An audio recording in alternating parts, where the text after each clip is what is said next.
पत्त्याचे बंगले बांधणे. ओके, पत्त्याचे बंगले बांधलेत. हवेत मनोरे उभारणे. हवेत मनोरे म्हणजे हवेत गप्पा मारणे.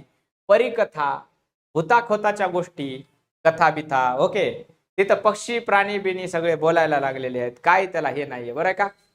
ही उदाहरणं खालीलपैकी कल्पनेच्या कोणत्या प्रकारात येतात? 2021 चा प्रश्न आहे. ओके, भूताखेताच्या गोष्टी वगैरे वगैरे वगैरे. भूताचा जन्म म्हणून 12वीला एक धडा होता बघा, दमा मिराजदारचा. सुंदर धडा होता. ओके, बोला फास्ट.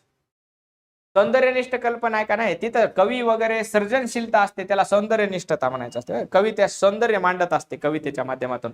मी स्वतःच थोड्या छोट्या मोठ्या कविता करत असतो म्हणून मी तुम्हाला सांगितलं होतं बघा, सहवास नावाची माझी एक कविता म्हणून दाखवली होती. ओके, त्याच्यानंतर अनिर्बंध म्हणायचं. हे अनिर्बंधच आहे, त्याला काय नाही, स्वैर कल्पना, स्वैर. ओके, आयच्या काय कुठल्या कुठं जाणं, बरं आहे का? मन वडाय वडाय उभ्या पिकातलं ढोर, आता होतं भुईवर कधी गेला आबाळात. स्वैर कल्पना. व्यावहारिक म्हणजे व्यवहारामध्ये जे वापरतो त्या, घराची बांधणी, रस्ते बांधणी वगैरे वगैरे, व्यावहारिक. पुनरुत्पादक कल्पना म्हणजे काय असते, एखादा प्रसंग जसाच्या तसा, जसाच्या तसा. शाळेतला पहिला दिवस.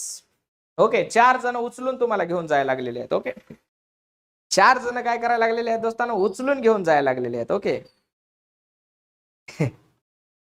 कळलं का?